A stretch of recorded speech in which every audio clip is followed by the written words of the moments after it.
What is a preposition? Preposition tells a relation between two nouns. ரெண்டு விஷயத்துக்கு உள்ள ஒரு தொடர்பு சொல்கிறது தான் ப்ரிப்போசிஷன். உதாரணமாக தி பாய் ஜம்ப்டு இன்டு எ நேரோ ஸ்ட்ரீம். இன்டு ஜம்ப்டு, அதாவது நம்ம என்ன பண்ணோன்னா ஜம்ப்டுங்கிற வார்த்தை வந்து டைனமிக் வார்த்தையா அப்படின்னு பார்க்கணும். ஜம்ப்டுங்கிற வார்த்தையில் ஏதாவது மூமெண்ட் இன்வால்வ் ஆகிருக்கும் அப்படின்னா மூமெண்ட்டு தான். ஜம்ப்னா குதிக்கிறது, அப்போ இன்டு வரும். மூமெண்ட் இல்லாமல் அப்படின்னா தி பாய் அப்படின்னு வந்து பெருசாக வந்துச்சுன்னா ஆன் வரும், ஆன் இன் அப்படிலாம் வரும். ஆனால் மூமெண்ட்டு ஜம்ப்டுங்கிற வினை சொல்ல மூமெண்ட் இருக்கிறதுனால இன்டு வரும். And then we go to the part 2 section 1. All through the summer at ease we lay. இது எப்படி ஈஸியாக படிக்கணும்னா all through summer we lay at ease. அந்த கொடைக்காலம் முழுவதும் நாங்கள் மிகுந்த சுலபமாக இருந்தோம். And daily from the turret wall, அந்த கண்காணிப்பு கோபுரத்திலிருந்து we watched the mowers in the hay. மோவர்ஸ்னால் புல் வெட்டுபவர்களை அந்த ஹே வைக்கோலில் வெட்டி கொண்டிருப்பதை நாங்கள் பார்த்தோம் அப்படின்னு. Who does we refer to? We refer to the soldiers. அந்த கோட்டையிலிருந்து அந்த சோல்ஜர்ஸை குறிக்குது. Pick out the rhyming words. அப்போ ரைமிங் வேர்ட்ஸ்னு கேட்டால் லே ஹே, இதான் rhyming words. The giant wears the scarf and flowers are hung. Giant வந்து ஒரு ஸ்கார்ஃபை ஒரு கைக்குட்டை போல கழுத்தில் அணிந்திருக்கிறான் அப்படிங்கிறது வந்து our casuarina tree poem. Who is the giant அப்படின்னு கேட்டால் the casuarina tree. Why is the scarf colourful? ஏன் அது கலர்ஃபுல்லாக இருக்கணும்? Due to the flowers of the tree. அந்த மரத்துடைய பூக்கள் கேசுரைனா ட்ரீ இருக்கிறதுனால அது வந்து கலர்ஃபுல்லாக இருக்குது அப்படிங்கிறாங்க. And then we go to the second page.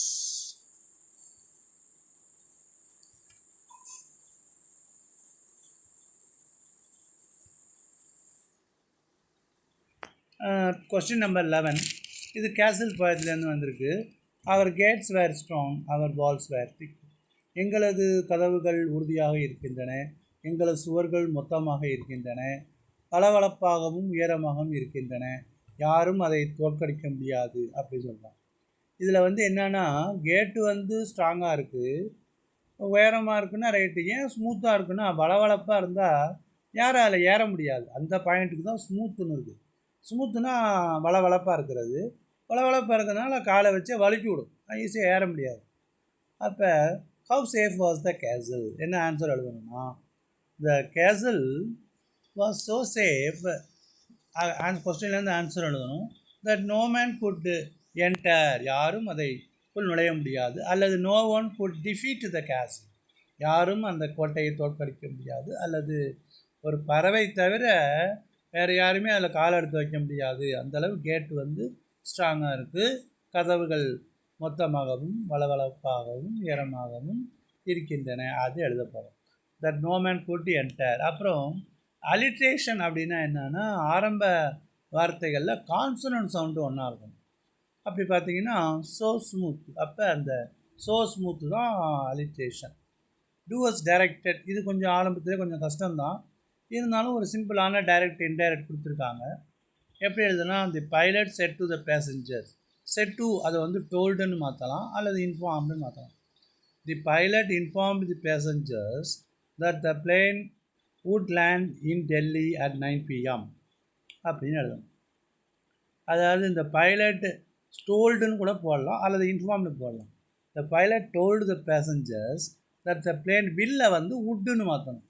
would land in Delhi at 9 PM போட்டு அந்த இன்வெர்ட் கமா ரிமூவ் பண்ணிங்கன்னா you can get 2 marks. I repeat, the pilot informed the passengers, conjunction that போடணும், that the plane would land in Delhi at 9 PM.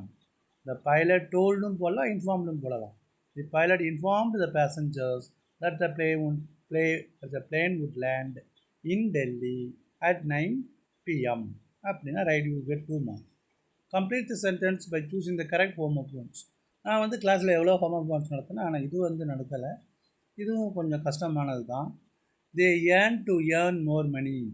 First வந்து Y E A R, ஏர்ன்னா ஆசைப்படுதல் அல்லது ஏங்குதல். To earn, ஏர்ன்னா சம்பாதிக்க, ரெண்டாவது earn வந்து சம்பாதிக்கிறன்னு வரும். அது வந்து அப்படியே மாற்றி எழுதுகிற மாதிரி இருக்கும். இந்த ஃபஸ்ட்டில் உள்ள ஏர்ன் வந்து ரெண்டாவதுக்கு வரணும், ரெண்டாவது உள்ள ஏர்ன் வந்து முதல்ல வரணும், அந்த மாதிரி இருக்குது. ஒய்இஏஆர்என் ஏர்ன் அப்படின்னா ஆசைப்படுதல், ஆனால் அதிகமாக சம்பாதிக்கும் என்று அவர்கள் ஆசைப்படுகிறார்கள். அப்புறமா இஆர்சின்னா தமிழில் வந்து இடஞ்சுட்டி பொருள் விளக்குக, அதுதான் இங்கிலீஷில் இஆர்சின்னு சொல்கிறோம். Explain with reference to the context. அதை வந்து காலேஜ் லெவலில் அனட்டேஷன்னு சொல்லுவாங்க, அனட்டேட் அப்படி சொல்லுவாங்க. அதுதான் இஆர்சின்னு சொல்கிறது. தமிழ்லையும் இருக்கும், ராமாயணத்தில் ராமன் இந்த மாதிரி சொன்னான் அப்படின்னா அது மாதிரி தான் இருக்கும். தமிழில் இடஞ்சுட்டி பொருள் விளக்குற எல்லாருக்கும் அவங்களுக்கு தெரியும், ஆனால் இங்கிலீஷில் இஆர்சின்னா அவங்களுக்கு தெரியாது. முதல்ல கான்டெக்ஸ்ட் எழுதணும். கான்டெக்ஸ்ட் எழுதுறதுக்கு 2 மார்க். என்னன்னா, அவர் எனிமி வாஸ் கோல்டு என்ன எழுதணும், these lines are taken from the poem castle written by Edwin யூ அப்படின்னா 2 மார்க். அப்புறம் அது சம்மந்தமாக வேறு ஏதாவது எழுதுனீங்கன்னா 1 மார்க், மொத்தம் 3 மார்க். First write context. கான்டெக்ஸ்ட்னா these lines are taken from the poem castle written by Edwin யூ. அடுத்தது dear is the casuarina to my soul.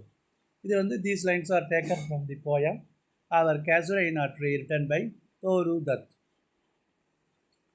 Who did the narrator meet at the outskirts of Verona? இது first பாடத்தில் first question, ஈஸியான question தான். Then did plus meet வந்து மெட்டுன்னு மாறும். The narrator met Nicola and Jacopo at the outskirts of Verona. The narrator met Nicola and Jacopo at the outskirts of Verona. 3 மார்க்குனால ஏதாவது எழுதலாம். Nicola was 13 years old, Jacopo was 12 years old, they were orphan, they were brothers, அந்த மாதிரி எழுதலாம். How did the narrator help the boys on Sunday? Narrator எப்படி உதவி செஞ்சார்னா, the narrator took them to Polata, their native village. Sorry, எப்படி எழுதுனா, the narrator took them to Polata which is 30 kilometers away. வெரோனாலேருந்து 30 kilometre. took them to Polata, காரில் அழைச்சிட்டு போகிறார், அது எழுது. took them to Polata. Polata is the name of a village 30 kilometers away from Verona, அது எழுதும். How does army tea taste? Army டீயில் என்ன டேஸ்ட்டாக இருக்குன்னா, army tea taste of grease and white wash. Grease வாசமும் ஒயிட் வாஷ் சுண்ணாம்பு வாசமும் அடிக்கணும். அப்புறமா why is the casuarina tree? What was the driving force that made the boys so various jobs? ஏன் இந்த பசங்க என்னென்ன வேலை பார்த்து இந்த வேலையெல்லாம் பார்த்தாங்க அப்படின்னா, அது 5 மார்க் கொஸ்டினில் எல்லாத்தையும் நீங்கள் எழுத வேண்டியது தான். The driving force was to save the patient, to save the sister Lucia, to mete out the medical treatment. அவங்களுக்குள்ள மெடிக்கல் ட்ரீட்மெண்ட்டுக்கு தான் அவங்க வந்து கஷ்டப்பட்டு உழைச்சாங்க, அதை எழுதுறோம். அப்புறம் essay factual points and author's personal opinions. Preparation of tea, அது வந்து written by George Orwell. The author gives 11 golden rules to make a nice cup of tea. அது வந்து 11 ரூல்ஸ் சொல்கிறாரு. Firstly the tea should be Indian or Ceylonese tea. இந்திய நாட்டு தேயிலையாகவோ அல்லது இலங்கை நாட்டு தேயிலையாக இருக்கணும். அடுத்த 2வது point, secondly the tea should be made in small quantities, சின்ன குவான்டிட்டியாக இருக்கணும். Thirdly tea should be made in tea bottle போடணும். அப்புறம் வந்து சிலிண்ட்ரிக்கல் கப் யூஸ் பண்ணணும், சிலிண்ட்ரிக்கல் கப் யூஸ் பண்ணணும். அப்புறம் milk should not be added, பால் சேர்க்கக்கூடாது, சுகர் சேர்க்கக்கூடாது. ஏதாவது ஒரு 6 பாயிண்ட் இருந்தால் கூட போதும். ஆனால் பரீட்சையில் அவங்களுக்கு புக்கில் 11 பாயிண்ட்ஸ் கொடுத்துருக்காங்க. அப்புறமா why is the casuarina tree dear to the poet's heart? இதில் என்னென்னா, நாட் பிகாஸ் இட்ஸ் மெக்னிஃபிசன்ஸ்னு அற்புதமானது. அதில் என்ன அற்புதமாக இருக்குன்னா, ஒரு பெரிய க்ரீப்பர் ஒரு கொடியை தாங்கி நிற்கிது அப்படின்லாம் சொன்னால் கூட, எதனால் அன்பானதுன்னாக்கா, why is the casuarina tree டியர்னா அன்பான.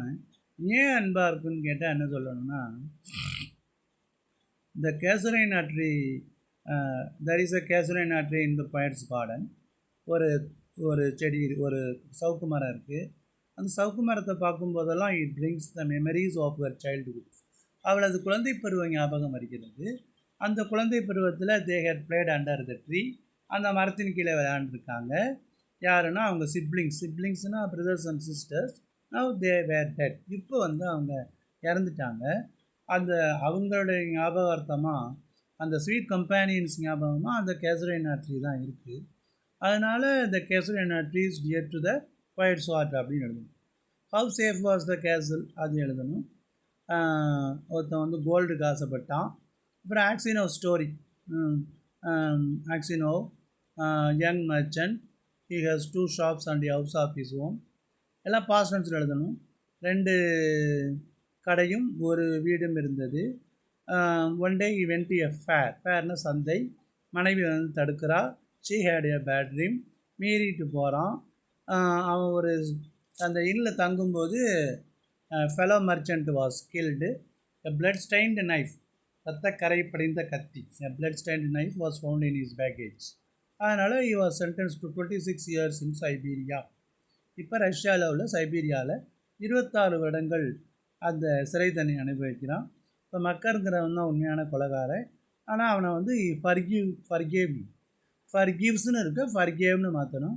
ஃபர்கிவ்னா மன்னிக்கிறது. இந்த வார்த்தை ரொம்ப பேருக்கு தெரியலை. ஃபர்கிவ் அப்படின்னா மன்னிக்கிறது. ஹூ ஃபர்கேவ் ஹூம்?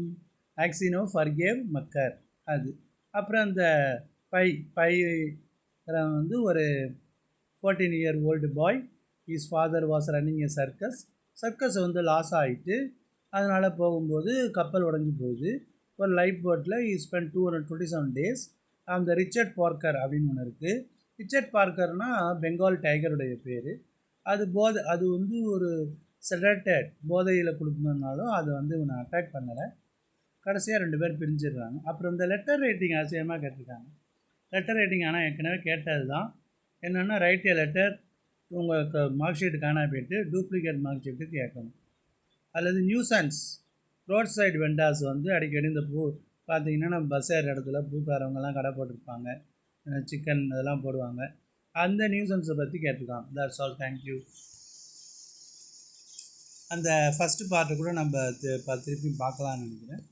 இதில் வந்து என்னென்னா சரியாக கட் ஆகிடுச்சு. திருப்பியும் இது வந்து ஃபஸ்ட்டு கொஸ்டினுக்கு டிமீனார், அதுக்கு என்ன ஆன்சர்னால் அப்பியரன்ஸ் அண்ட் பிஹேவியர், தோற்றம் நடத்தையும். க்யூரியஸ்னால் ஆர்வமூட்டுகின்ற, அதுக்கு வந்து மீனிங் வந்து ஆப்ஷன் பி இன்டரெஸ்டிங். அப்புறம் ஆண்டனிம்ஸில் டிஸ்அப்ரூவல் அப்படின்னா சம்மதமின்மை, அதுக்கு ஆப்போசிட் டி அப்ரூவல். ஆப்டிமிஸ்டிக், இந்த வேர்டு நான் ரொம்ப வாட்டி கிளாஸில் டிஸ்கஸ் பண்ணியிருக்கேன். ஆப்டிமிஸ்டிக் ஆப்போசிட் பெசிமிஸ்டிக், நம்பிக்கையுடன் நம்பிக்கை இல்லாமல். 5 மேனேஜ்மெண்ட்டு. சஃபிக்ஸு ஃப்ரேசல் வெர்புன்னு சொல்லியிருக்கோம். வாட் இஸ் அ ஃப்ரேசல் வெர்புனா ஒரு வெர்பும் ஒரு ப்ரிப்போசிஷனும் சேர்த்து it gives an altogether different meaning. சுத்தமாக மாற்ற, கட்டுனா வெட்டுறது, அந்த இடத்துல டிஸ்கனெக்டட் அந்த மாதிரி மீனிங். கட்டுங்கிறது வெர்பு, ஆஃபுங்கிறது ப்ரிப்போசிஷன், ரெண்டும் சேர்ந்து கிவ்ஸ் அ டிஃப்ரெண்ட் மீனிங். அப்போ கட் ஆஃப் ஆப்ஷன் 6க்கு ஆப்ஷன் ஏ டிஸ்கனெக்டட். அப்புறம் மோடல் ஆக்சிலரின்னு கேட்டிருக்காங்க. மோடல் ஆக்சிலரியில் how dare you open my bag, அது செமி மாடல் வர்பாக இருந்தால் ஹவு டேர் வரும். வெறும் மாடல் வர்புனா வுட்டு அல்லது வில் வரலாம். வுட்டு, வில்லு, இது மூலத்தில் ஒன்று வரலாம். ப்ரிப்போசிஷன் அப்படின்னா இது வந்து ஜம்ப்டுங்கிறது வந்து இந்த வினைச்சொல்லில் பாருங்கள். அந்த வினைச்சொல்லில் வந்து எப்படி இருக்குன்னா அந்த வெர்பில் வந்து மூமெண்ட் இருந்ததுன்னா ஆப்ஷன் பி இன்டூ. அப்புறம் வந்து ஆல் த்ரூ சம்மர், இதெல்லாம் நம்ம டிஸ்கஸ் பண்ணியாச்சுன்னு நினைக்கிறேன். That's all. Thank you. You better luck this time, and also better preparation for the quarterly examination which is going to come in a few months. That's all. Thank you.